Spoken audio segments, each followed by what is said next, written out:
Thank you for coming here at the Montreal Atelier. As some of you guys know, my name is Ethan. I'm the CEO and co-founder of Frank & Oak. Our offices are upstairs, and we're proud residents of the Mile End. So we have Adam Garone today, who's the CEO and co-founder of Movember, and we're really excited of having Adam here. And I think what's great about it is the fact that I think it's the second year that we work together, and obviously there's a lot of ties between Frank & Oak and Movember.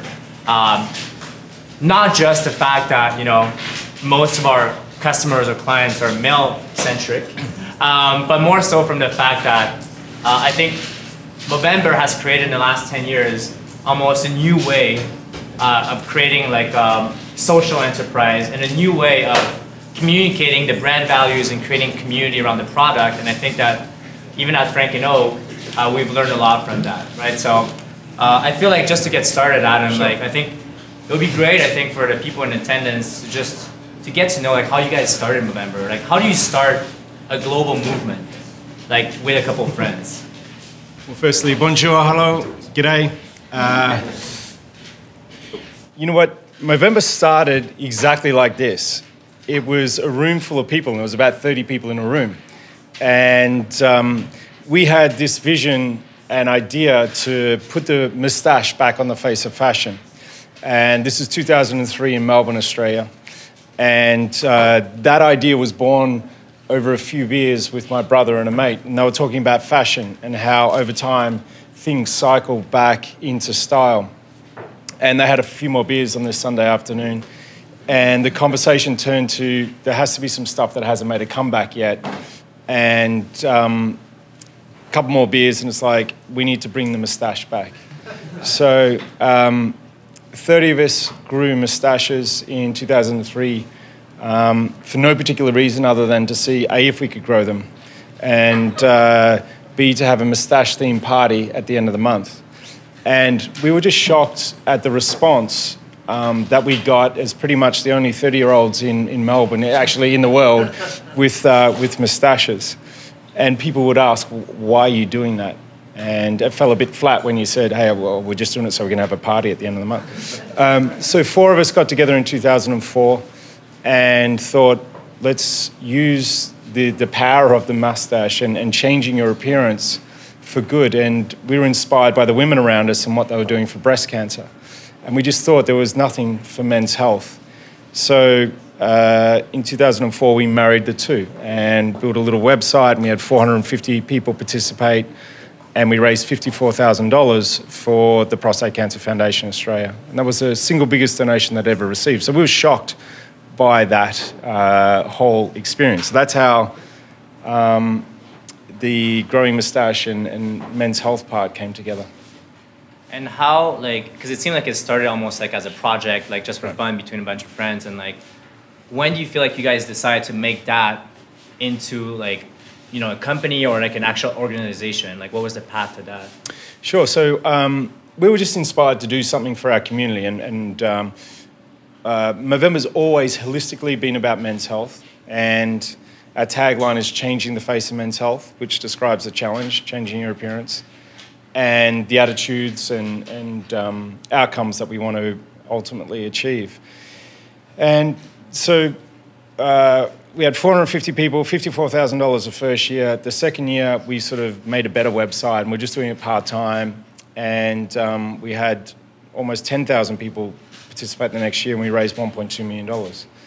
And that sort of set us on this path of knowing that this campaign and this concept could, in fact, raise a lot of awareness, because there was a lot of PR, there was a lot of conversations, and we all hang on the numbers, the amount of money that we've raised over the years, but the conversations to us are more important.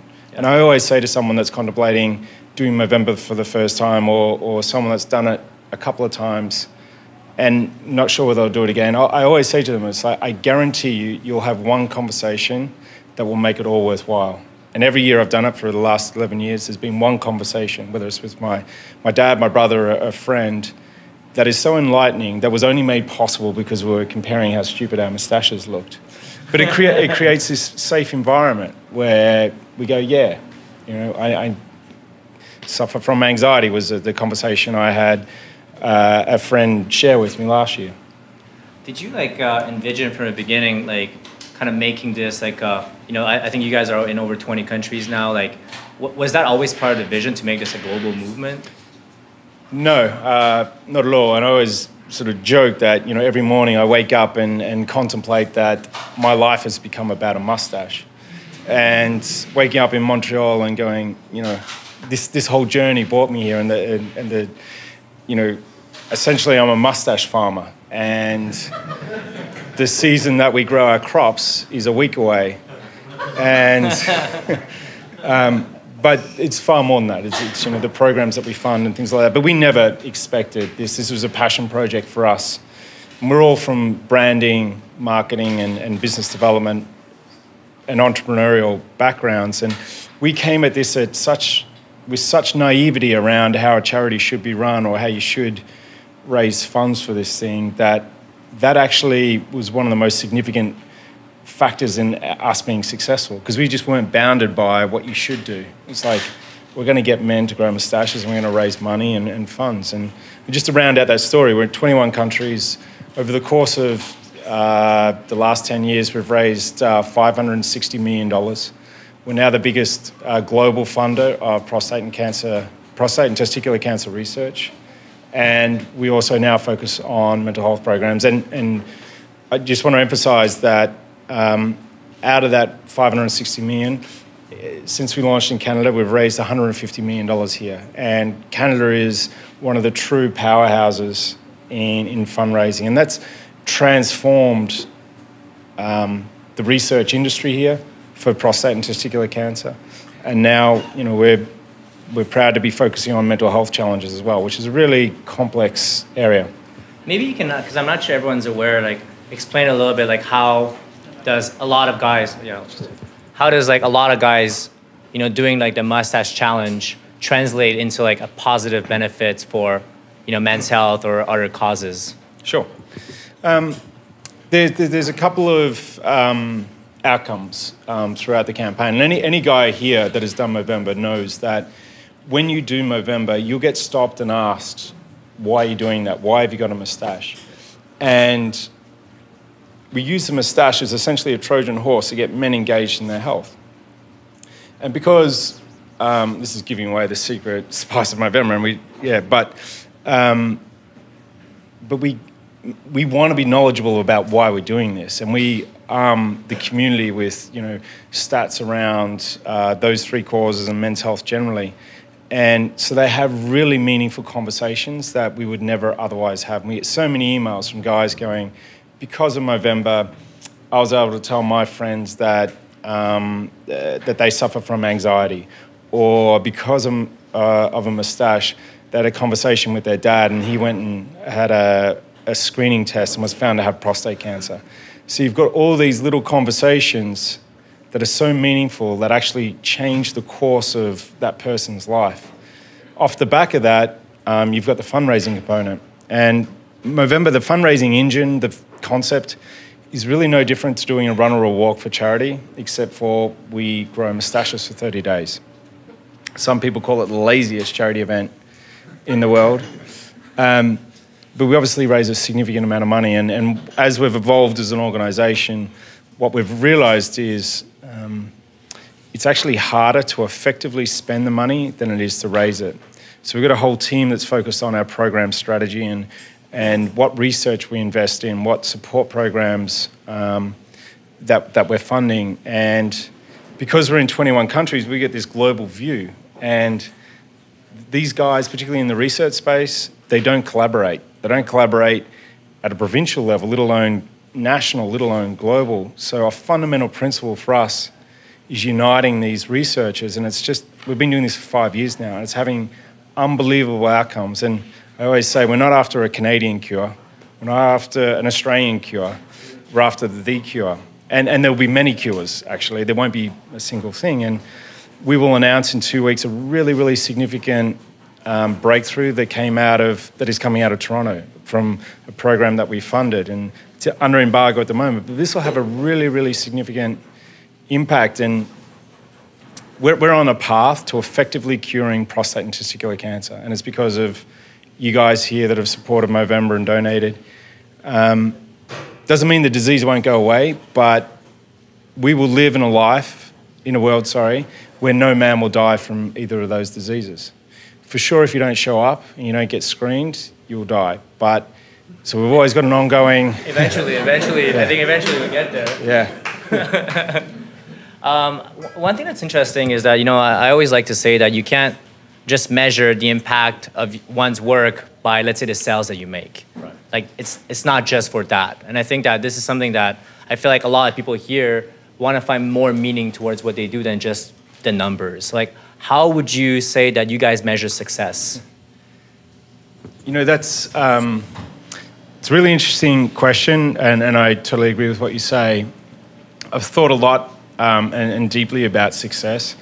And in the early days for us, we were focused on success. And success for us was how many Mobros and Mo Sisters could we get signed up each year? How much money could we raise each year? How many more countries could we extend into Movember?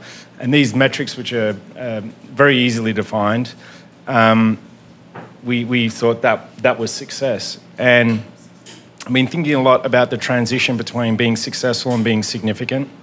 And for us, it's all about being significant and the transition from being successful to being significant. And you need to be successful, I think, to be truly significant. And for us, significance means, well, A, serving people less fortunate than yourself, but having a significant impact on the causes that we serve. And I think you can get a little lost in trying to be successful.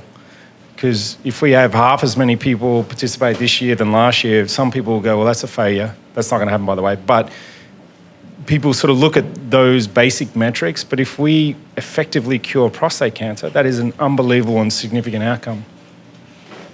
One thing that's interesting is I think you talk about how it's almost like you guys got to this point almost organically, like year after year. And one thing I was interested, like, what do you think are the key capabilities that, an entrepreneur needs?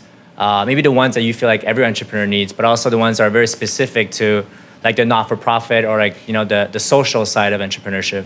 Sure. A couple of things. One, you mentioned the term not-for-profit. To me, that's an absolute bullshit term. When you think about that term, and a lot of charities, it defines the industry, right? But it also defines the culture of a lot of charities. It's not-for-profit. Profit doesn't matter. Such a bullshit concept, right? I mean, for us, it's all about profit. The only difference is where the profit goes. It doesn't go to founders or shareholders. It actually goes to the programs that we serve. And, in Canada, we're so proud that 90 cents in the dollar that we raise goes to programs. It only costs 10 cents, essentially, in the dollar to run the Movember campaign in Canada. So we're all about minimising our cost base, maximising our revenue, and that creates such a different culture for us at Movember. So we operate as a for-profit company. We don't generally employ people from the charity sector. We want entrepreneurial spirit, sales, marketing type people. Sorry, I've rambled a little bit. I've forgotten the other part of your question. Well, I think this is a good point, right? So, like, I think that, like, I think this is a good point to get to because it relates to, like, entrepreneurship as a more like a high level concept. I feel like, how do you feel like that? Like, how would you define yourself then? Like, would you say it's like a social enterprise, or is there a need to define oneself? But I feel like, how do you feel like that has evolved? Like, are there other companies like yours that see the world from that angle? Yeah, sure. This term social entrepreneurship, which I think is a great term, is relatively new, and it's starting to define a number of organisations that are either for-profit but have a social purpose. So Tom Shoes, who we do a collaboration with, for-profit, but at the heart of what they do is providing children with now eyewear and shoes. Through to organisations like us, which are a charitable organisation. But I think for any organisation, including yourselves, to have a social purpose in these times is so critically important. And I think, when you come back to entrepreneurship, I think a big part of that is just leadership. And it starts with a vision that's often disruptive and different. and then you take a leap of faith. You create this vision of what you want to achieve that's so crystal clear that you can tell people in a minute and they get it and they're energized, and then people rally around you. But I think, you know, the fundamental characteristic of a good entrepreneur is great leadership. I think one thing that was interesting, I was looking at some of the previous talks that you had done, and you often come back to this sort of idea of persistence. And ultimately, if you try hard enough, you'll get there. Can you maybe talk about that a little bit? Yeah, I think listen, you know, our business premise was getting men to grow mustaches. So when you explain that to people in the early days, people just look at you and laugh. And, you know, I remember, so my brother and I were two of the four co-founders, and there's only two of us in the family. We went home one night and told mum and dad, and hey, so we're both quitting our jobs and we're going to build Movember. And Dad had a mouthful of beer and he spat it across the table and was like, what the fuck are you two doing? Like, he you know, so you have to have that, you know, that vision and passion. And people will laugh at you and throw up so many obstacles along the way. But if you truly believe in what you're going to achieve, with that comes passion, and no matter what happens, you persist. So I think there's no substitution for hard work. And you know, we used to put up, you know, we would go to brands in the early days and they'd go, no, we don't want to partner with you. We'd go to all prostate cancer foundations who didn't want to receive the funds we raised for ridiculous reasons. We'd put those brands up on the wall, and that served as inspiration to us, because we were like, we're going to prove every single one of these brands wrong. And invariably, they all came back and said, oh, okay, now you're established, we want to partner with you. And it's like, I'm not partnering with you. You don't hold the same values as we do as an organization. I'm kind of going to jump on something else. Like, one thing I noticed when I walked into here is like the posters that you guys have. And I've always found that Movember has really impactful marketing, right? And I kind of wanted to get sort of your idea of like how important is branding actually for your company, and how is it important, like the creatives and the marketing side of things? Yeah, there's two things we've held really core to Movember. One is our brand, and the other is our technology platform. But on the brand side, you know, it goes back to what I was saying. We treat Movember as a for-profit organization. We hold our brand central to everything we do. And at every single touch point, whether it's me talking here, whether it's the Movember guys at the bar talking later, to the imagery, to when you go to the website, every single touch point defines our brand and either reinforces what people think of the brand or detract from it. So one thing that we do each year is that we give the Movember look and feel a total refresh each year, and it's a massive effort to do that. This year's campaign is called Made in Movember, and the literal interpretation of that is your moustache is made in Movember, the man is made in Movember, men's health is made in Movember. But the inspiration for that came from this whole makers movement, this whole movement back to local production, from farm to table, from boutique, you know, coffee places rather than mass. And, you know, 11, 12 years in now, it's like so important for us to reinvent ourselves and importantly, give us a new talking point each year as well. One thing, so you started this with like a bunch of friends of yours, right? And how was that process? You know, we always like to focus on things that kind of be applied to everyone here in the room, and like, you know, working with your friends and kind of building a company together. Were there any challenges, like anything that you can share? Yeah, it's been interesting. So my brother and I were two of the four co-founders. So when you're starting an enterprise, an entrepreneurial enterprise, typically what happens is you start to work with friends, close friends, and then the only people that'll, you know, come and work for you are friends of friends. Yeah. And so you end up, you know, having this organization that's friends and friends. And then it gets to a size where you need to go outside that pool and start to recruit people. And initially it's great because you operate as like a family almost. You don't need to define the values or the culture. You all know how to roll. and what's expected and what's not. But one of the interesting phases in that evolution is the guys that start, your friends, or friends of friends, end up in positions because of the growth of the organisation that they're just not qualified to be in. And one of the really, really difficult phases for me was realising the organisational evolution, and there were a number of guys, mates, friends, that were in roles they shouldn't have been. So it was like putting the organisation first and having really shitty conversations, and you lose friends over that, and I have.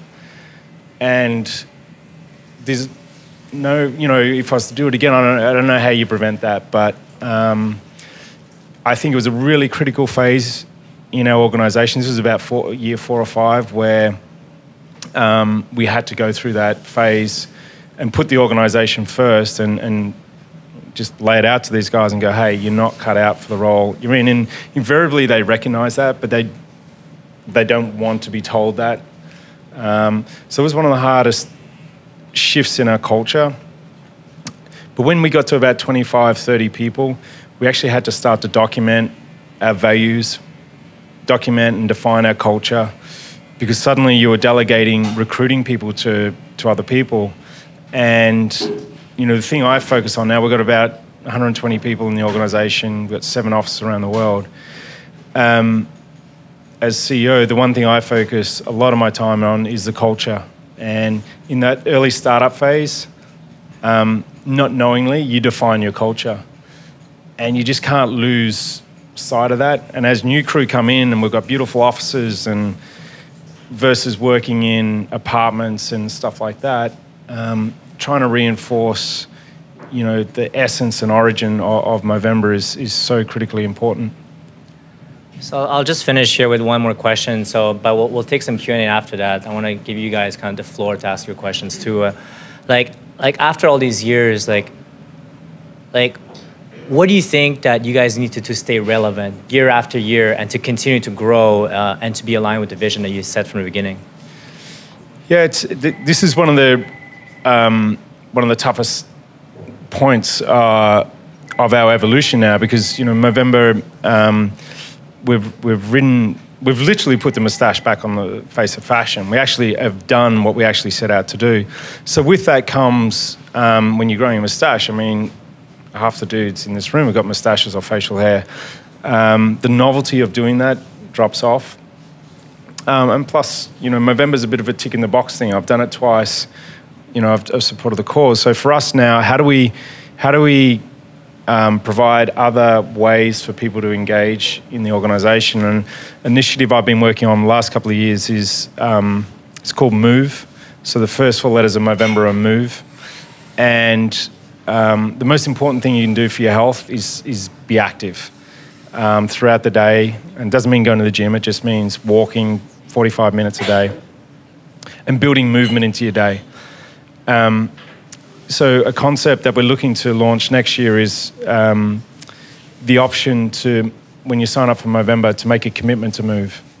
So my dad might go, I'm going to commit to walking an hour a day for the 30 days of Movember. I might go, I'm going to do 30 workouts a day. And for the first time ever, it'll give most sisters something really tangible to do, so that I could commit to 30 yoga classes a day. And the way we'll tie that back to men's health is I'll be required to issue a challenge to men in their life to go, hey, match my move. And you'll be able to track the activity online and things like that. So, but it's a really interesting point, because we start to pivot and have a brand extension, if you like, from our core of growing moustaches. But, the key ask for guys will still always be grow a mo, have some fun, make a commitment to move next year. So, yeah, I think that's a really good closing note. I feel like it's kind of like entrepreneurship is not, it's not like going from A to B, right? There's no end. And challenges are sometimes bigger, in the year ahead than the ones you had before. So why don't I just take a few questions? Yeah, sure, let's start there. Hi, Adam. We had a bit of a conversation earlier tonight. I was wondering if you could talk about a few of the milestones with regards to building the brand. It's a very recognizable icon, and it's instantaneous with about everyone of a certain generation. Could you share a few stories of things that really leapfrogged you to the next level? Yeah, we think deeply about this. What was that magic moment or thing that we did? And to be honest, there was no silver bullet. There was no one thing that we did. A few, probably. It was a mix of so many things, but it's the combination of getting every one of those things right. If I look at the Canadian context, I think the NHL participation was a key factor in us reaching that tipping point. But that came, we were knocking on the NHL's door, and they go, no, we've got Hockey Fights Breast Cancer, and that's for Hockey Fights Cancer, sorry, and that's just for breast cancer. And they said, no, we don't want to partner with you. So that brand went up on the wall. And so, but just through word of mouth, one or two players on each of the teams started to do it. And then the next year, half the team were doing it. And then I think it was 2011 or 12, and even last year, we had over half the registered players, managers, agents, newscasters, all doing Movember. That was a key point, but that came from grassroots rather than the league. And obviously, the NHL called us, and we said, "Yeah, all right. Well, we're now an official partner with the NHL," which was important for us. But we've got a marketing mix which goes across, all the normal stuff, from ambassadors through to social media, through to email, through to events, through to talking gigs like this. There's probably 30 or 40 elements to that. And I always say to the guys, it's about executing every one of those elements exceptionally well. And for us, we only get to do it once a year. And now is our key time. So I didn't give you a definitive answer, but it's like it's the mix. I think you said the team, you had a quality of team, you had a clarity of vision and persistence, but a whole bunch of other things culminated into, so the Canadian Hockey League here, but what about in the States? What was some of the triggers for them? I'm just curious because it's very cultural, obviously, as well. In Australia, there must have been something that was very different from here. Yeah, I mean, a big part of it is purely word of mouth. You look at it, the first year we did it, we had 30 people. There's probably 50 people in this room. We literally had 30 people doing it. I always say, never ever underestimate a room full of people. Because if you can inspire a room full of people with your vision and what you're wanting to do, they'll go out and tell 5 other people. And that has this amazing network effect. So we went from 30 people to 400 people, then to 10,000 people. And mind you, it's like our guys become walking, talking ambassadors for Movember for 30 days. Sort of on your face, it's in your face. And I'm based in LA, and the media there is obviously all entertainment focused. So I'd often get asked, well, who's your celebrity ambassador? Who's your one person that's, championing your cause? And we never have one. And I never knew how to properly answer that question. And then over time, I thought about it more, and it was like, last year we had 1 million Mo Bros and Mo Sisters registered sign-up fundraising. And now the way I answer that is, last year we had 1 million celebrity ambassadors out there championing our cause. And sure, some of them were pro athletes, sure, some of them were musicians, but some of them were teachers, some of them were university students, some of them policemen. And everyone has influence now. So the biggest part of the success for us is inspiring our community to become our ambassadors. You talk about persistence, but was there any moments in the beginning when maybe you guys thought, oh, fuck it, we don't know what we're doing, and thought about giving up or not knowing where to go? Yeah, absolutely. There was probably a 2-month period where we were going to shut down Movember because there was a combination of things. So it was that year where we raised $1.2 million, and we were just doing this after hours, volunteering. We didn't have a board of directors. We had a pretty horrible website, to be honest. But we got a lot of media attention. And we have this horrible current affairs show in Australia that came after us and claimed that we, the founders, all drove Ferraris and that this was a scam. I don't even know anyone that drives a Ferrari. It's like, So we were getting, and they put us on TV and made us out that this was a scam. And hand on my heart, that year, every cent we raised went to the foundation. So it was heartbreaking to think that we created this. We'd spent so many hours and compromised so much of our lives to actually create this thing for no profit, then to be criticized for it. And those rumors existed for a number of years after that because of this stupid show. And it was just heartbreaking. And all of us thought it was like, you know, why do this? Like, I'm not getting paid at that stage. And then the other part of it was, because none of us were working in the organisation at that time, we handed all the money over to our beneficiary partner, which was our stated position internally. We had, after that campaign, we had no money to fund the next campaign. It's like, how are we going to fund this? And it's really hard because you're not going to get any investment money because there's no possible return because it's a charity, right? You, at best, an investment company will get their money back, but they're taking a huge risk. So why would anyone do that? We tried to go to banks, and when you're walking in, they're going, so we're going to get men to grow moustaches. Like, they just laugh you out the door. Like, so then we pursued some sponsors, but we gave ourselves a 3-month window to like get a couple of sponsors on board, partners, and we had a couple that believed in us in Australia, and they chipped in about $150,000.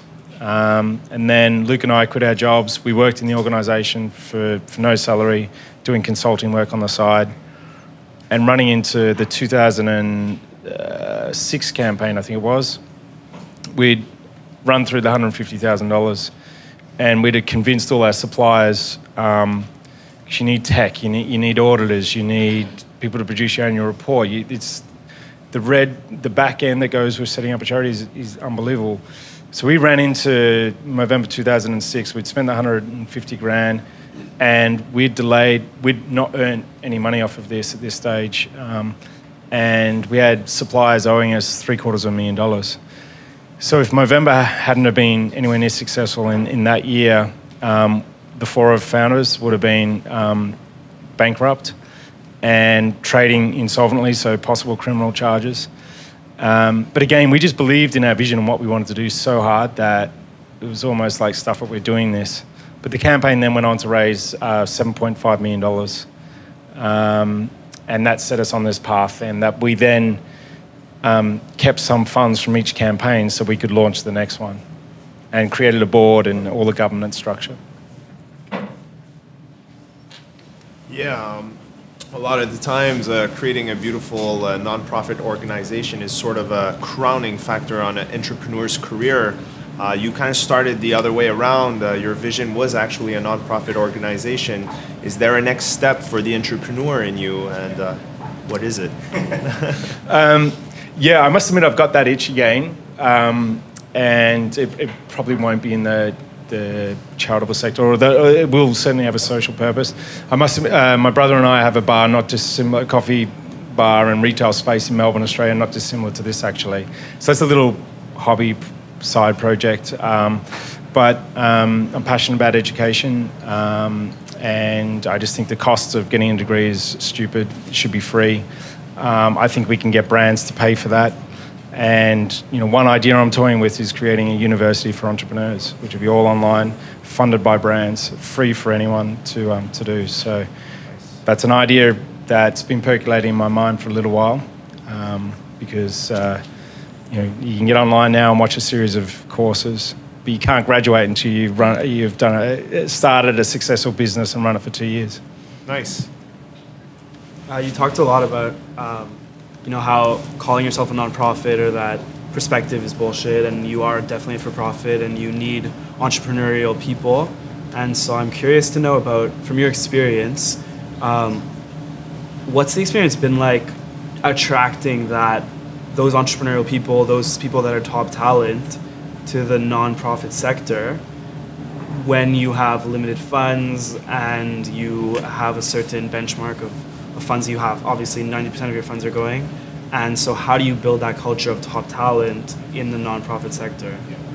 Yeah, that's actually a really, really good question. And we do salary benchmarking exercises here, and there's a few people in the room that work for Movember, and all of us could work for a for-profit company and earn a lot more money than we do at Movember. There's no doubt about that. But I think it comes back to, again, the importance of the brand and loving the brand, but also the purpose and what we do. And having done a number of jobs over my time, there is nothing more satisfying, there's nothing more fulfilling than doing something like we're doing with it. You just get so many stories all the time from guys saying, thank you, because of Movember, X happened. And it's almost addictive, and you almost feel the selfish one because you get to work in this environment. I think what I've also noticed over the last sort of 5 years is so many people, and it's a wonderful thing, coming through that want to do something good. And when you build a brand in that space that people love, we're fortunate to have so many people applying to work for us. And but beyond that, we work really hard at creating an excellent work environment for the guys and rewarding them, not financially, well, everyone gets a decent salary for sure, but rewarding them with other experiences that they would never otherwise ever get. And I think, for me, the most important thing in life is the experience and who you get to have them with. So that's the sort of the currency that we deal in. All right, well, thanks, Adam, for being here.